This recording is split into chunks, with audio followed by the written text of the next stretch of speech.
करनी सेवा के राष्ट्रीय अध्यक्ष महिपाल सिंह मकराना ने आज जयपुर में एक प्रेस कॉन्फ्रेंस का आयोजन किया। उन्होंने कहा कि यूजीसी बिल के विरोध को लेकर कल जयपुर में हुए शांतिपूर्वक प्रदर्शन को लेकर पुलिस ने बर्बरतापूर्वक लाठीचार्ज किया और वाटर कैनन का इस्तेमाल किया, महिलाओं के साथ अभद्र व्यवहार किया, जिससे काफी महिलाएं और कई लोग घायल हो गए। वाटर कैनन की बौछार और पुलिस की लाठियों से देवराज सिंह पड़ारा की मृत्यु हो गई। उनकी सरकार से मांग है कि जो भी पुलिसकर्मी दोषी हैं उनका तुरंत प्रभाव से निलंबन किया जाए और मृतक परिवार के परिजनों को 1 करोड़ रुपए का मुआवजा दिया जाए। उन्होंने सरकार को स्पष्ट शब्दों में कहा कि 7 दिन की चेतावनी देते हुए यदि हमारी यह मांगे नहीं मानी गई तो पूरे राजस्थान को जाम कर दिया जाएगा। आने वाले पंचायत और नगर निकायों के चुनाव में हम घर घर जाकर बीजेपी को वोट नहीं डालने की अपील करेंगे। बड़ा खेद है और दुख है कि उसी वाटर कैनन के प्रहार से हमारे एक ओबीसी का भाई जो हमारा समर्थन करने आया था, देवराज सिंह पलड़ा, उसके वाटर कैनन के प्रहार से हॉस्पिटलाइज उसको होना पड़ा और बाद में उसकी डेथ हो गई। जो अभी दाह संस्कार हुआ, किसी को मालूम है कि नहीं मुझे मालूम, आपको मैं बोलना चाह रहा हूँ, इसमें ओबीसी के लोग भी हमें हमारे समर्थन में दे कि कहीं ना कहीं स्वर्ण समाज को ओबीसी से तोड़ा जा रहा है। SC ST को हमसे 80 साल पहले अलग किया गया। आज वो हिंदू नहीं होकर नवबौद्ध हो गए, क्रिश्चियन हो गए, मुस्लिम हो गए, हिंदू देवताओं को गाली वो उनसे निकलवा ली जा रही है। अब हमें ओबीसी की जो मूल ओबीसी के समाज है, जो हमारे जीवन से मृत्यु तक साथ रहने वाली कौम है, उनसे हमें दूर करने की नई साजिश ये यूजीसी ये लोग लेके आए।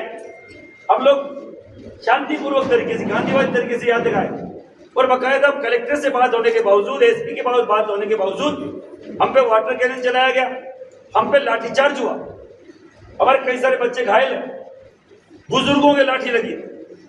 हम आपके चैनलों के माध्यम से इसे केंद्र सरकार को, इसे राज्य सरकार को बोलना चाह रहे हैं कि साहब इसमें हमारी क्या गलती थी कि 24 दिन की शांतिपूर्वक पैदल यात्रा 800 किलोमीटर की आपको क्यों रास नहीं आई? क्या आपको उसी तरीके के आंदोलन पसंद है जिसमें आपको आपकी बहन बेटियों को गाली निकाली जाए, आपकी माता को गाली निकाली जाए, अब सब कहा जाए, गंदे गंदे वहां स्लोगन लिख के पोस्टर ऊंचे किए जाए, पुलिस से लाठीचार्ज, पुलिस से मुठभेड़ आपके आप लोग वो करें, हाथापाई वो लोग करें, क्या वो पसंद है? हम हाथ में गीता लेके, एक हाथ में संविधान लेके चल रहे थे। इनको संविधान से चलना है या लाठी भाटे से चलना है? हमारे शांतिपूर्वक आंदोलन को बदनाम करने के लिए इन लोगों ने वो हर एक हथकंडा अपनाया जो जैसे ही इनको बदनाम किया जा सके कि देखो ये तो इस तरीके से आए। फिर भी हमारे लोगों ने संयम रखा, सर पे चोटें खाई, लाठी खाया, डंडा खाया और इनको वापस प्रत्युत्तर नहीं दिया, जबकि हम प्रत्युत्तर देने के लिए इनसे 20 गुना 30 गुना ज्यादा संख्या में थे। और अगर आपने देखा होगा तो अगर हम चाहते तो CM हाउस के अंदर घुसने की हमारी औकात थी, हमारी हिम्मत थी, हमारी वहां इतनी हमारी तादाद थी, पर हम संविधान से चलने वाले लोग हम रुक गए। और जो कलेक्टर 5 दिन से हमें बोल रहे थे कि हम जोबनेर आ जाएंगे, आपसे ज्ञापन लेने, आपसे रेनवाल आ जाएंगे, दादारामगढ़ आ जाएंगे, वो कलेक्टर साहब 15 कदम बाहर चलने में अक्षम हो गए। क्या बात हो गई ऐसी? ये कलेक्टर नहीं आ सकता, ADM आएगा? क्या कलेक्टर की जिम्मेदारी नहीं होती? राष्ट्रपति के नाम वाया कलेक्टर, बकायदा हमने उनको ज्ञापन का पहले एक प्रारूप भेजा था, तो वाया जब कलेक्टर का ही उसमें हिस्सेदारी होती है, उसकी बकायदा वो उसका ही वो होता है, चार्ज होता है, तो फिर वो क्यों नहीं आए? क्यों उन्होंने इतना देर लगाया, वहां लाठीचार्ज करवाया?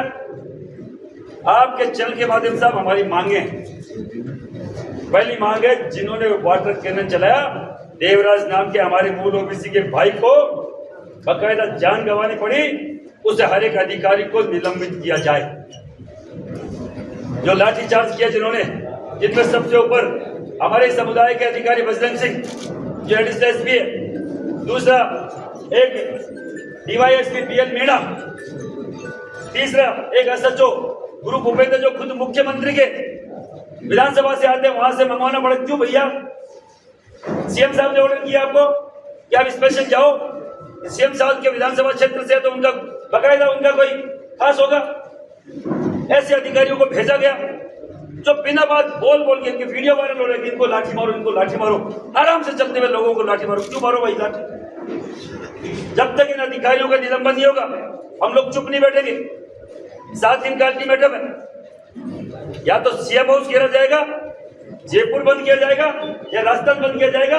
7 दिन का अल्टीमेटम है। अविलंब सरकार हमसे वार्ता करे, इन अधिकारियों पे कार्रवाई करे और देवराज जो जिसने अपनी जान दी है इसी यूजीसी रोल बैक को लेकर, उसके परिवार को, देवराज सिंह पलाड़ा के परिवार को 1 करोड़ मुआवजा, एक सरकारी नौकरी मिले अविलंब। नहीं तो जो 7 दिन 15 तारीख से जो नगर निकाय चुनाव के जो गाइडलाइन जारी हो रही है, हम घर